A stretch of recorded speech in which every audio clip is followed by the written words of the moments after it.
환갑잔치 홀 안이 환했습니다. 풍선과 꽃장식으로 꾸며진 테이블마다 친척들이 앉아 웃고 있었습니다. 박지연은 그 자리에 서 있었습니다. 손에는 뜨거운 국그릇이 들려 있었습니다. 새벽 4시부터 준비한 음식이었습니다. 그때였습니다. 시어머니 윤순례가 하객들 앞에서 자리에서 일어났습니다. 옆에 앉아있던 젊은 여자의 손을 잡으며 말했습니다. 오늘부터 우리 며느리는 수진이야. 홀 안이 잠시 조용해졌습니다. 그 젊은 여자는 샤넬 재킷을 입고 있었습니다. 시어머니가 건넨 앞치마를 받아들며 환하게 웃었습니다. 그리고 시어머니는 지연을 향해 앞치마를 던졌습니다. 너는 설거지나 해. 지연은 움직이지 않았습니다. 국그릇을 든 손이 떨렸습니다. 친척들의 시선이 일제히 쏟아졌습니다. 이 놀라운 반전의 전체 이야기가 궁금하시다면 잠시 구독 버튼을 눌러주세요. 평범해 보이는 사람들의 숨겨진 이야기를 매일 전해드립니다. 알림 설정도 함께 해두시면 매일 새로운 이야기를 가장 먼저 만나실 수 있습니다. 그날로부터 8년 전으로 돌아가 보겠습니다. 서울 외곽의 작은 카페였습니다. 친구의 소개로 최성준을 처음 만난 날, 지연은 청바지에 흰 블라우스 차림이었습니다. 명품 가방도 화려한 액세서리도 없었습니다. 일부러 그랬습니다. 안녕하세요. 박지연입니다. 성준은 자리에서 일어나 고개를 숙였습니다. 눈빛이 맑았습니다. 지연의 차림새를 훑어보지 않았습니다. 가방 브랜드를 확인하지도 않았습니다.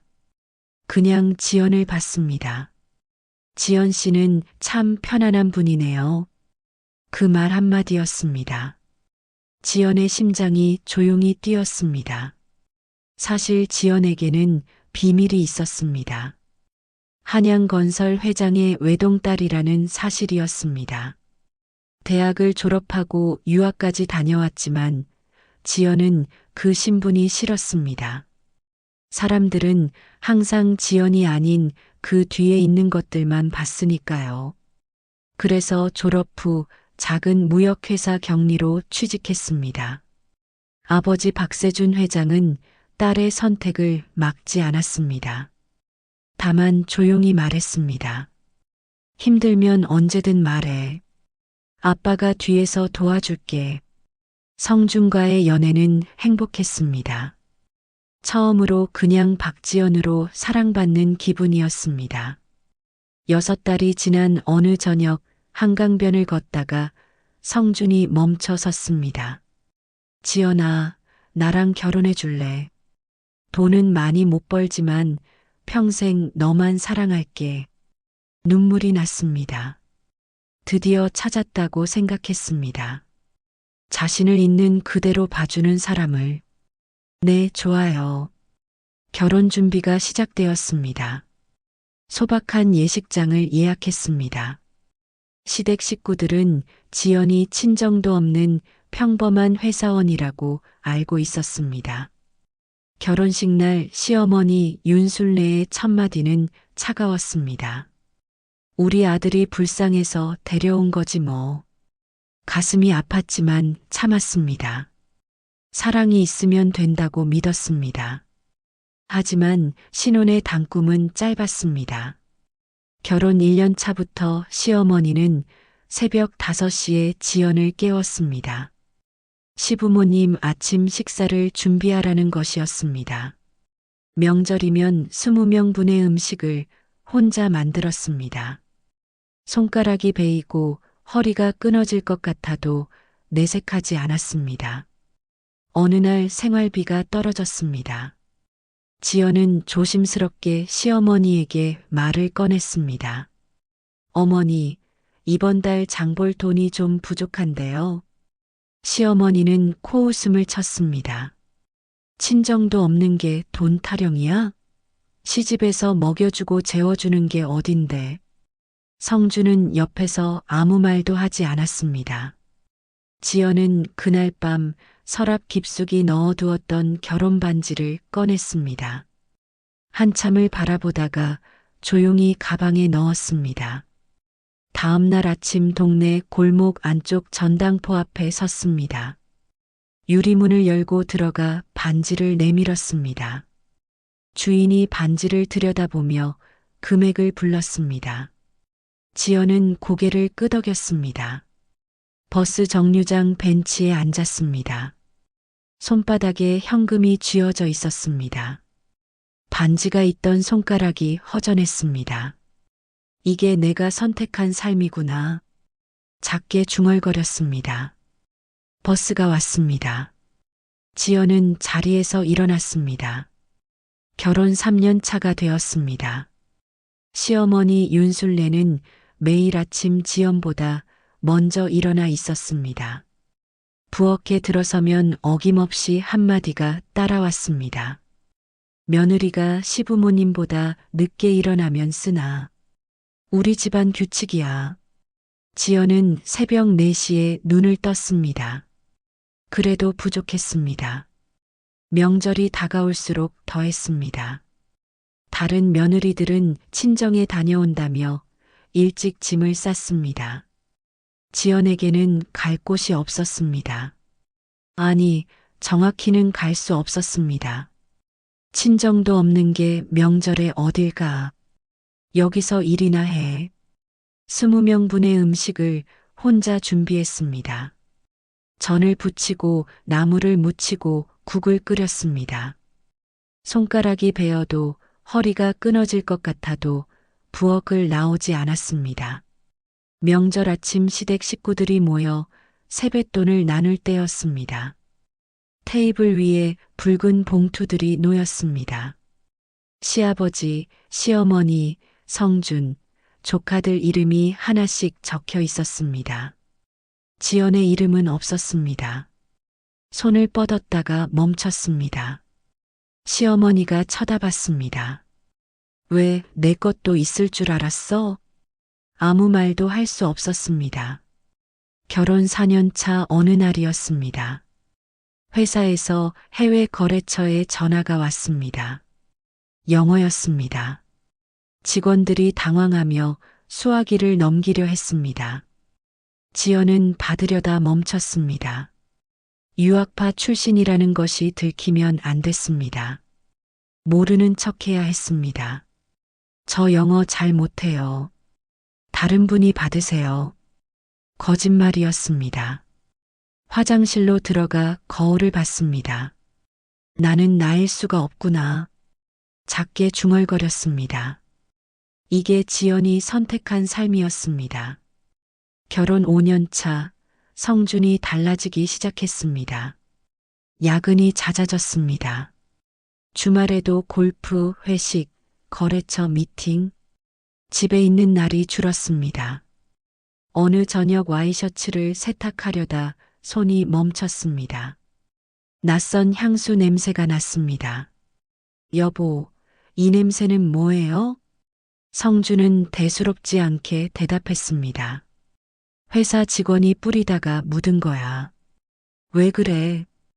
의심은 됐지만 확신할 수 없었습니다. 그날 밤 아버지에게서 전화가 왔습니다. 받으려는 순간 시어머니가 핸드폰을 낚아챘습니다. 누구야? 어머니, 제 핸드폰인데요. 며느리가 친정 행세하면 안 되지. 고아인 척 해야지. 핸드폰을 빼앗겼습니다. 그날 밤 화장실에 숨어 아버지께 전화를 걸었습니다. 아빠, 나야. 괜찮아. 조금만 더 참을게. 목소리가 떨렸습니다. 힘들면 말해. 아빠가 바로 데리러 갈게. 아니에요. 정말 괜찮아요. 거짓말이었습니다. 거울을 봤습니다. 결혼 전 모습은 없었습니다. 생기 없는 얼굴, 지친 눈빛. 지연은 수도꼭지를 틀었습니다. 찬물에 얼굴을 묻었습니다. 그리고 다시 화장실 문을 열었습니다. 부엌으로 돌아갔습니다. 아직 설거지가 남아 있었습니다. 결혼 6년 차 어느 밤이었습니다. 성준이 샤워하러 간 사이 탁자 위에 놓인 핸드폰에서 알림이 울렸습니다. 지연은 무심코 화면을 봤습니다. 오빠 보고 싶어요. 오늘 우리 집에서 볼까요? 발신자는 오수진이었습니다. 회사 격리 후배라고 들었던 이름이었습니다. 심장이 멎는 것 같았습니다. 샤워실 문이 열렸습니다. 성준이 나왔습니다. 지연은 핸드폰을 내밀었습니다. 여보, 이게 뭐예요? 성준의 표정이 굳었습니다. 잠깐 그냥 회사 후배야. 친근하게 대하는 스타일이라서 오빠라고 부르는 게 정상이에요? 요즘 애들은 다 그래. 별거 아니야. 그날 밤 잠을 이룰 수 없었습니다. 옆에 누운 성준의 등을 바라봤습니다. 이 사람이 정말 나를 사랑하는 걸까? 다음 날 시어머니를 찾아갔습니다. 말을 꺼내려는 순간 시어머니가 잘났습니다. 그러니까 내가 집에서 남편을 제대로 못 챙긴 거지. 애도 못 낳으면서 가슴이 무너졌습니다. 그렇게 또 1년이 흘렀습니다. 성준은 더 차가워졌습니다. 대화가 줄었습니다. 저녁 식사도 함께하지 않았습니다. 같은 집에 살면서 남이었습니다. 어느 날 밤 늦게 들어온 성준에게서 술 냄새가 났습니다. 여보, 우리 얘기 좀 해요. 성준은 지친 표정으로 말했습니다. 피곤해. 내일 얘기하자. 내일은 오지 않았습니다. 매일 밤 베개에 얼굴을 묻고 소리 없이 울었습니다. 그러던 어느 날 회사 동료가 넌지시 물었습니다. 지연 씨, 요즘 안색이 너무 안 좋아요. 무슨 일 있어요? 지연은 웃으며 대답했습니다. 괜찮아요. 그냥 좀 피곤해서요. 동료는 고개를 갸웃했습니다. 지연은 컴퓨터 화면을 바라봤습니다. 모니터에 반사된 자신의 얼굴을 봤습니다. 7년 전 처음 성준을 만나던 날의 모습은 없었습니다. 환갑잔치가 2달 앞으로 다가왔습니다. 시어머니가 지연을 불렀습니다. 내 환갑은 제대로 해야 해. 음식이며 장식이며 다 내가 맡아. 지연은 고개를 끄덕였습니다. 그날부터 혼자 준비를 시작했습니다. 예식장 대관, 음식 메뉴 선정, 꽃장식 업체 섭외. 퇴근 후 밤마다 리스트를 작성하고 업체에 전화를 돌렸습니다. 주말엔 직접 예식장을 돌아다니며 자리를 확인했습니다. 성준은 거들지 않았습니다. 시어머니도 감사 인사 한마디 없었습니다. 잔치 일주일 전이었습니다. 성준이 거실에서 전화를 하고 있었습니다. 목소리를 낮추고 있었지만 부엌까지 들렸습니다. 수진아. 그래, 다음 주 환갑날. 어머니가 오라고 하셨어. 어색하지 않게 잘 부탁해. 지연은 국자를 든 채 멈췄습니다. 냄비 안에서 국물이 끓어올랐습니다. 넘치기 직전이었습니다. 지연은 가스불을 껐습니다. 조용히 앉았습니다. 그러니까 시어머니가 불렀구나. 환갑잔치 전날 밤이었습니다. 지연은 혼자 예식장 세팅을 확인했습니다. 테이블볼을 정리하고 꽃장식 위치를 맞췄습니다. 다 끝내고 빈 홀 한가운데 서 있었습니다. 불을 끄고 문을 잠갔습니다. 주차장으로 걸어가면서 하늘을 올려다봤습니다. 내일이 두려웠습니다. 하지만 아직 몰랐습니다. 내일이 자신의 모든 것을 무너뜨릴 날이 될 거라는 것을. 환갑잔치 당일 아침이었습니다. 지연은 새벽 4시에 일어났습니다. 예식장 부엌에서 마지막 음식 준비를 마쳐야 했습니다. 혼자 택시를 잡아 탔습니다. 아직 어두운 새벽 도로였습니다. 예식장에 도착해 불을 켰습니다. 전날 세팅해둔 테이블이 그대로였습니다. 앞치마를 두르고 부엌으로 들어갔습니다. 2시간 뒤 음식이 완성되었습니다. 상차림을 마치고 홀 안을 둘러봤습니다. 꽃장식도 테이블보도 음식도 흠잡을 곳이 없었습니다. 지연이 2달 동안 혼자 만들어낸 자리였습니다. 오전 10시 하객들이 도착하기 시작했습니다. 시어머니 윤술래는 한복을 곱게 차려입고 입구에 서서 손님을 맞았습니다. 성준도 옆에 섰습니다. 지연은 부엌과 홀을 오가며 음식을 날랐습니다. 누구도 지연에게 수고한다는 말을 건네지 않았습니다. 11시쯤이었습니다. 홀 입구가 잠시 소란스러워졌습니다. 지연은 국그릇을 들고 홀 안으로 들어서다 멈췄습니다. 오수진이었습니다. 샤넬 트위드 재킷을 입고 있었습니다. 한 손에는 커다란 쇼핑백이 들려 있었습니다. 명품 로고가 선명했습니다. 시어머니가 수진을 보더니 환하게 웃으며 2 팔을 벌렸습니다. 어머, 수진아. 왔어? 수진이 쇼핑백을 2 손으로 내밀었습니다. 어머니, 환갑 축하드려요. 작은 성이에요. 시어머니가 봉투를 열어봤습니다. 그 자리에서 내용물을 확인하며 주변 친척들에게 보여줬습니다. 우리 수진이 이렇게 챙겨줬어.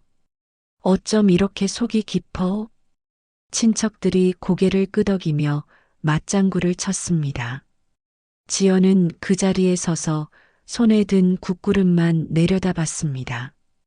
뜨거운 김이 올라왔습니다.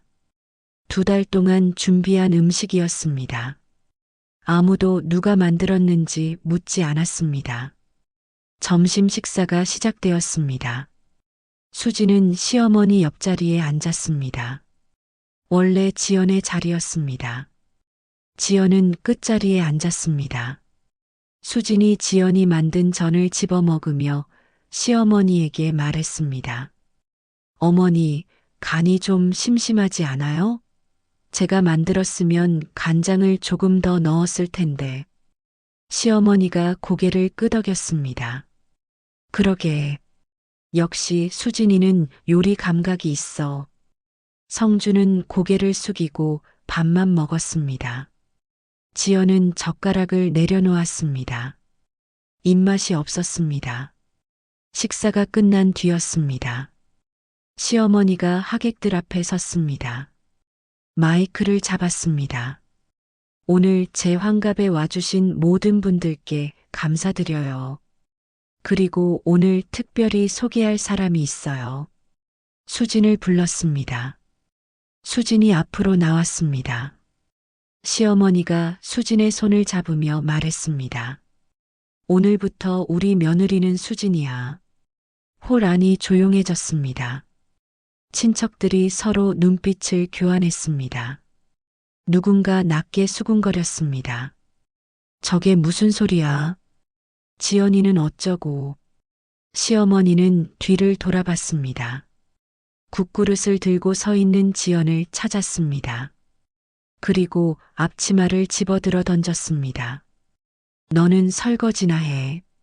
앞치마가 지연의 발 앞에 떨어졌습니다.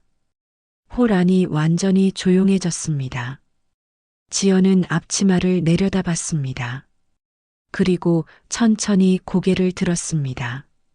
지연은 앞치마를 줍지 않았습니다. 홀 안의 시선이 모두 쏟아졌습니다. 친척 한 명이 조용히 일어나 자리를 피했습니다. 누군가 낮게 혀를 찼습니다. 수지는 시어머니 옆에 서서 아무 표정도 짓지 않았습니다. 이미 예상했다는 얼굴이었습니다. 지연은 국그릇을 테이블 위에 내려놓았습니다. 그리고 홀을 나왔습니다. 복도 끝 창가에 섰습니다. 바깥은 환했습니다. 봄볕이 유리창을 타고 들어왔습니다. 지연은 창틀을 손으로 짚었습니다. 숨을 고르려 했지만 잘 되지 않았습니다. 얼마나 지났을까? 성준이 복도로 나왔습니다. 들어가자. 사람들 다 보잖아. 지연은 대답하지 않았습니다. 어머니가 좀 흥분하신 거야. 이해해. 이해해. 그 두 글자가 귀에 박혔습니다. 지연은 성준을 바라봤습니다.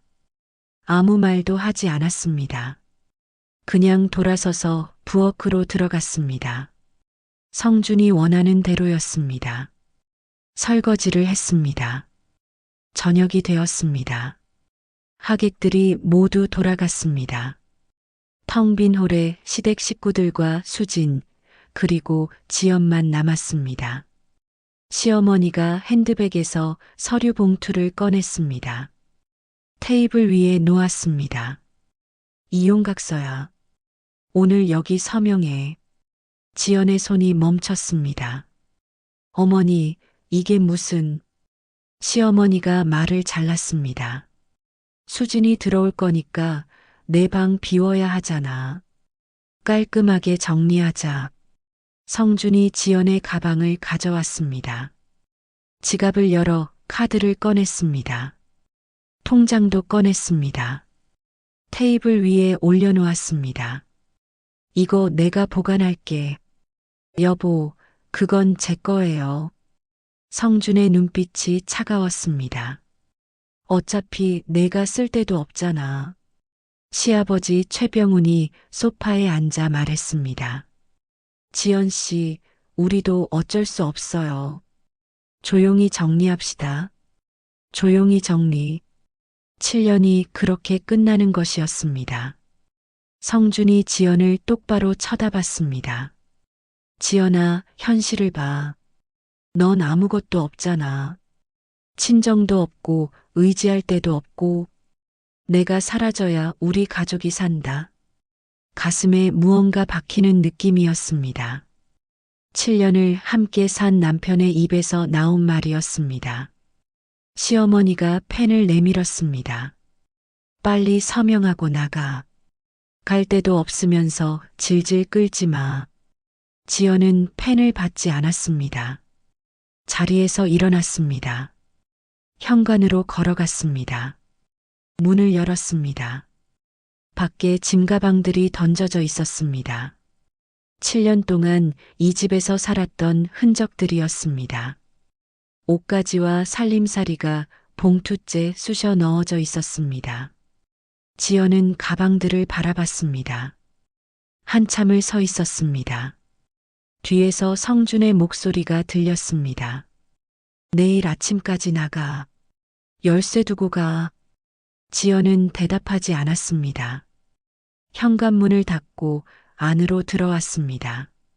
부엌으로 걸어갔습니다. 바닥에 주저앉았습니다.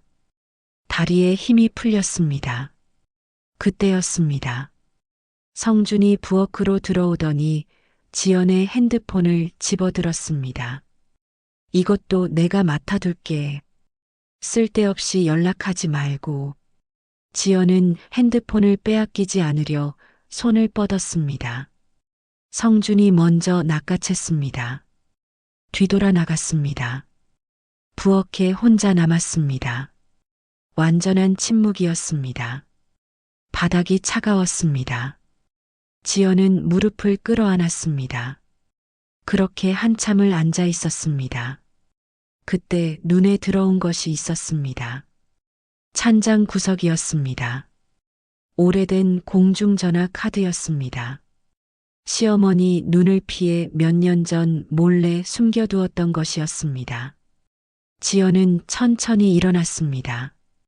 카드를 집어 앞치마 주머니에 넣었습니다. 예식장 밖으로 나왔습니다. 골목 끝에 공중전화 부스가 있었습니다. 수화기를 들었습니다. 카드를 밀어 넣었습니다. 떨리는 손으로 번호를 눌렀습니다. 아버지, 전화벨이 2번 울렸습니다. 지수야, 무슨 일이니? 아버지의 목소리가 들렸습니다. 지연은 수화기를 꽉 쥐었습니다. 말이 나오지 않았습니다. 한참을 서 있다가 겨우 입을 열었습니다. 아빠, 나야. 왜 공중전화야? 무슨 일 있어? 목소리가 나오지 않았습니다. 눈물이 먼저 터졌습니다. 공중전화 부스 유리창에 이마를 댔습니다. 골목 가로등 불빛이 흔들렸습니다. 아빠, 이제 끝내고 싶어. 아버지는 잠시 침묵하셨습니다. 무슨 일인지 말해봐. 천천히. 지연은 천천히 말했습니다. 환갑잔치에서 있었던 일을, 하객들 앞에서 던져진 앞치마를, 이용각서를, 빼앗긴 카드와 통장을, 밖에 던져진 짐가방들을, 그리고 핸드폰마저 빼앗겼다는 것을. 아버지의 목소리가 낮아졌습니다. 핸드폰도 빼앗겼어? 네. 잠시 침묵이 흘렀습니다. 이혼하고 싶으면 해. 그리고 지연아, 아빠한테 물어봐도 돼. 그 집 무너뜨리고 싶니? 지연은 눈물을 닦았습니다. 네, 아빠. 아버지의 목소리가 차분하고 단호해졌습니다. 그럼 아빠가 처리할게. 월요일 아침부터 시작할 거야. 오늘 밤은 근처 여관에서 자. 카드는 아빠가 내일 아침 새로 만들어서 보내줄게. 고마워요, 아빠. 우리 딸이 7년 동안 당한 만큼 그들도 대가를 치러야지. 전화를 끊었습니다. 공중전화 부스 안에 서 있었습니다. 7년이었습니다. 7년 동안 참았습니다. 이제는 끝이었습니다. 같은 시각 서울 강남 한양건설 본사 회장실이었습니다. 박세준 회장은 수화기를 내려놓고 비서실장을 불렀습니다. 실장, 최성준 건축자재 관련 자료 다 정리됐나? 네, 회장님. 여기 있습니다. 비서실장 이동현이 두꺼운 파일을 올려놓았습니다. 최성준 유통과 우리 계열사의 거래 내역입니다. 연간 거래액 31억, 전체 매출의 63%를 차지합니다. 협력사 리스트는 총 19개 업체입니다. 이 중 14개가 당사와도 거래 중입니다. 박 회장은 서류를 천천히 넘겼습니다. 월요일 오전 9시 모든 거래 중단 공문 발송 준비해. 알겠습니다, 회장님. 그리고 협력사들에게도 통보해. 최성준 유통과 거래 지속하는 업체는 우리 거래도 중단한다고. 비서실장이 잠시 멈췄습니다. 회장님, 그렇게 되면 그 회사는 버티기 어렵겠습니다. 박 회장의 눈빛이 차갑게 가라앉았습니다. 그게 목적이야. 7년 동안 내 딸 덕분에 잘 살았으면 됐어. 이제는 대가를 치를 시간이지. 월요일 아침이었습니다. 설 연휴가 끝난 첫날이었습니다. 시아버지 최병우는 여유롭게 출근했습니다. 커피를 마시며 비서에게 말했습니다. 이번 분기도 실적이 좋아. 우리 회사 계속 성장하고 있어. 당연하죠, 사장님. 역시 경영 능력이 뛰어나십니다. 최병우는 흡족하게 고개를 끄덕였습니다. 오전 9시 정각이었습니다. 팩스 기계에서 소리가 났습니다. 비서가 서류를 들고 사장실로 뛰어들어왔습니다. 사장님, 한양건설에서 공문이 왔습니다. 최병우는 여유롭게 서류를 받아들었습니다. 하지만 첫 문장을 읽는 순간 손이 떨렸습니다. 귀사와의 모든 거래를 즉시 중단함을 통보합니다. 이게 무슨 서류를 제대로 잡지 못했습니다. 그 순간 전화가 울리기 시작했습니다. 한 통, 두 통, 세 통. 협력사들이었습니다. 사장님 죄송합니다. 저희도 한양건설과 거래가 있어서요. 부득이하게 귀사와의 거래를 중단해야 할 것 같습니다. 전화가 끊어질 때마다 최병훈의 얼굴은 더 하얗게 변했습니다. 그리고 은행에서 전화가 왔습니다. 사장님, 기존 대출금 25억, 3일 내 전액 상환하셔야 합니다. 최병훈은 그 자리에 주저앉았습니다. 끝났어. 다 끝났어. 성준이 컴퓨터 앞에 앉았습니다. 아버지, 한양건설이 대체 어떤 회사입니까? 왜 우리한테 이러는 겁니까? 최병훈은 고개를 저었습니다. 나도 모르겠어. 대기업인 건 아는데 우리랑 무슨 접점이 있는지. 성준이 검색을 시작했습니다. 한양건설 회장 박세준. 기사들이 줄줄이 떴습니다. 사진이 나왔습니다. 성준은 화면을 가까이 들여다봤습니다. 이 사람 어디서 본 것 같은데. 기억을 더듬었습니다. 7년 전이었습니다. 지연과의 결혼식 날. 식장 밖 복도에서 지연과 이야기하던 중년 남자. 지연이 말했었습니다. 그냥 아는 분이에요.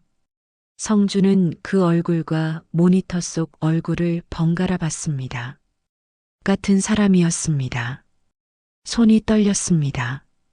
아버지, 이 사람 7년 전 결혼식 때 봤습니다. 지연이랑 같이 있었어요. 최병훈이 벌떡 일어났습니다. 뭐라고? 성준이 더 검색했습니다. 한양건설 박세준 회장 가족. 기사 하나가 눈에 들어왔습니다. 한양건설 회장 박세준 외동딸 극비 보호. 이름 사용 추정. 외동딸 박지연. 사무실 안에 침묵이 흘렀습니다. 아버지. 지연이가 한양건설 회장 딸입니다. 최병훈은 그 자리에 주저앉았습니다. 그럼 7년 전 우리 회사가 갑자기 한양건설이랑 계약하게 된 것도, 은행 대출이 쉽게 나왔던 것도 다 지연이 아버지가 뒤에서 도와준 거였어? 성준은 대답하지 못했습니다. 우리가 한양건설 회장 딸한테 환갑잔치에서 설거지를 시켰어. 오후 2시였습니다. 시어머니 윤순례에게 전화가 왔습니다. 여보, 은행에서 연락 왔어. 대출 당장 갚으래. 25억을 어떻게 갚아? 나도 알아. 회사가 지금 난리야. 지연이가 한양건설 회장 딸이래. 전화기 너머로 비명소리가 들렸습니다. 뭐라고? 그럼 우리가 환갑잔치에서 그 여자 자리에 수진이를 앉힌 거야? 그래서 지금 이렇게 된 거야? 오후 3시였습니다. 최병훈의 핸드폰이 울렸습니다. 모르는 번호였습니다. 최병훈 사장님이십니까? 누구십니까? 한양건설 박세준입니다. 최병훈의 심장이 멎는 것 같았습니다. 회장님, 7년 동안 제 딸 덕분에 잘 사셨죠? 죄송합니다. 제가 미쳤었습니다. 이제 와서 사과가 무슨 소용입니까? 제 딸이 7년 동안 당한 일 하나하나 다 알고 있습니다. 환갑잔치에서 하객들 앞에서 앞치마를 던졌죠. 이용각서를 내밀었죠. 카드랑 통장도 빼앗았고 핸드폰까지 가져갔죠. 회장님, 제발 한 번만 기회를. 기회는 7년 동안 충분히 있었습니다. 제 딸을 제대로 대했으면 됐어요. 제발이요. 뚝. 전화가 끊어졌습니다. 최병우는 한참을 수화기를 들고 있었습니다. 그리고 천천히 내려놓았습니다. 창밖을 바라봤습니다. 봄볕이 내리쬐고 있었습니다. 아무것도 달라진 것이 없는 바깥 풍경이었습니다. 하지만 그의 세상은 완전히 무너져 있었습니다. 성주는 핸드폰을 꺼냈습니다. 수진에게 전화를 걸었습니다. 연결이 되지 않았습니다. 문자를 보냈습니다. 답장이 없었습니다. 다시 전화를 걸었습니다. 신호음만 울렸습니다. 그러다 무언가 생각난 듯 지연의 번호를 눌렀습니다. 지연의 핸드폰은 자신이 갖고 있었습니다. 책상 서랍에서 꺼냈습니다. 전원을 켰습니다. 오래된 문자들이 쌓여 있었습니다. 아버지에게서 온 것들이었습니다. 수십 통이었습니다. 지연아, 괜찮니? 아빠야. 지연아, 오늘 밥은 먹었어. 지연아, 힘들면 언제든 말해. 성주는 화면을 내렸습니다. 문자가 끝없이 이어졌습니다. 손이 멈췄습니다. 화요일 오전이었습니다. 가정법원 복도는 밝고 조용했습니다. 지연은 변호사와 나란히 걸었습니다. 아버지가 선임해준 대형 로펌 변호사였습니다. 굽 높은 구두 소리가 대리석 바닥에 울렸습니다. 지연은 어제 아버지가 보내준 옷을 입고 있었습니다. 단정한 네이비 재킷이었습니다. 복도 끝에서 누군가 달려왔습니다. 시어머니 윤순례였습니다. 머리가 헝클어져 있었습니다. 눈이 부어 있었습니다. 지연아. 지연은 걸음을 멈췄습니다. 시어머니는 지연 앞에서 무릎을 꿇었습니다. 법원 복도 한가운데서였습니다. 지나가던 사람들이 발걸음을 멈추며 쳐다봤습니다. 지연아, 제발 어머니 좀 살려줘. 내가 잘못했어. 정말 잘못했어. 미쳤었어. 지연은 시어머니를 내려다봤습니다. 일어나세요. 차갑게 말했습니다. 지연아, 제발 회사 좀 살려줘. 우리 집이. 어머니는 결국 그것밖에 안 보이시는군요. 시어머니는 말문이 막혔습니다. 만약 제가 정말 아무것도 없는 사람이었다면 어머니는 지금도 저를 무시하셨을 거예요. 지연은 한 걸음 더 가까이 섰습니다. 어머니, 7년 동안 저한테 뭐라고 하셨죠? 친정도 없는 게, 고아 주제에, 애도 못 낳으면서, 기억하세요? 시어머니는 고개를 숙였습니다. 그리고 환갑잔치에서는 하객들 앞에서 앞치마를 던지셨죠. 이혼각서도 내미셨고요. 지연야, 너무 늦었어요, 어머니. 지연은 시어머니를 지나쳐 조정실 안으로 들어갔습니다. 맞은편에 성준이 앉아 있었습니다. 초췌하고 수척했습니다. 지연과 눈이 마주쳤습니다. 지연아, 가까이 오지 마세요. 변호사가 앞을 막았습니다. 조정위원이 자리를 정리하며 말했습니다. 쌍방 의견을 듣겠습니다. 지연의 변호사가 서류를 꺼냈습니다. 신청인 박지연 씨는 피신청인 최성준 씨의 불륜 행위와 가정 파탄을 이유로 이혼을 청구합니다. 성준이 자리에서 벌떡 일어나 무릎을 꿇었습니다. 지연아, 제발. 내가 잘못했어. 회사 좀 살려줘. 어머니, 아버지도. 이현우 씨. 조정위원이 당황하며 말렸습니다. 지연은 성준을 바라봤습니다. 저한테 무릎 꿇지 마세요. 그럴 자격 없어요. 수진 씨한테나 꿇으세요. 환갑잔치에서 제자리에 앉혔던 그 사람한테요. 성준의 얼굴이 하얗게 변했습니다. 그 사람은 연락도 안 받아. 그럼 결국 혼자 남았네요. 저처럼. 지연은 변호사를 바라봤습니다. 변호사님, 재판으로 가겠습니다. 알겠습니다.